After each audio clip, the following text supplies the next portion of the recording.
ঘুষখোর, দালাল, চোর, বাটপার, ডাকাত এদেরকে যেখানে দেখবেন সেখানে জুতা দিয়ে বাড়ি দিবেন, নইলে থাপ্পড় বসাবেন চাপার মধ্যে। আজকে থেকে বাংলাদেশে দুর্নীতিবাজের খাওয়া নাই, চোরের কোনো খাওয়া নাই। আপনার দেশ আপনাকেই রক্ষা করতে হবে, আপনার দেশকে আপনাকেই নিয়ন্ত্রণে রাখতে হবে, আপনার দেশকে অর্থনৈতিকভাবে সচল করতে আপনাকেই রুখে দাঁড়াতে হবে। অর্থাৎ সকল কিছু আপনার উপর। আজকে থেকে বাংলাদেশ স্বাধীন। এই স্বাধীন বাংলাদেশে আপনি যদি কোনো সরকারি অফিসে যান, কোনো কাগজপত্র নিয়ে, যদি সে বলে 20টা টাকা দাও, বলবেন বেটা অনেক খাইছস আর না। চাপার মধ্যে গুড়ায় একটা চর মেরে তারপর বলবেন অনেক খাইছস আর না। আজকে থেকে যদি কোনো দালাল বাংলাদেশে দেখেন বা দালালগিরি করতে চাই, আপনি ডিরেক্ট চর মেরে দিবেন। ডিরেক্ট চর, কোনো হিসাব নাই, ডিরেক্ট চর দেয়া হবে।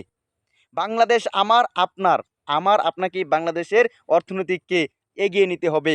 এই দেশে দুর্নীতিবাজের কোনো খাওয়া নাই। আমাদের দেশ এখন স্বাধীন। এতদিন আমরা চুপ করে আছিলাম, আর চুপ করে থাকার কোনো সময় নাই। এখন তরুণরা দেশ চালাবে, এটাই হলো আমাদের প্রতিশ্রুতি। তরুণরা যদি দেশ চালায়, আমাদের দেশ অর্থনৈতিকভাবে সচল হবে, আমাদের দেশ অর্থনৈতিকভাবে এগুবে। অনেক চুরিচামারি করছো, আর খাওয়া নাই।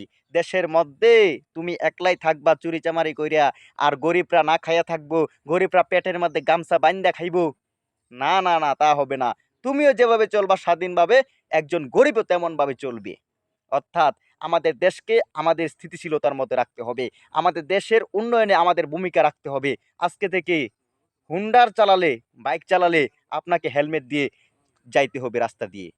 তা না হলে আপনার জরিমানা হবেই হবে। কারণ দেশের সকল নিয়ম আইন কানুন যা আছে সব আপনাকে মানতে হবে। আজকে থেকে বাড়ির ট্যাক্স আপনাকে নিয়মিত প্রদান করতে হবে।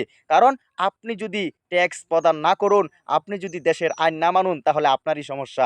এই আঘাতটা পুরো জাতির উপরে পড়বে, এমনকি আপনার উপরেই পড়বে।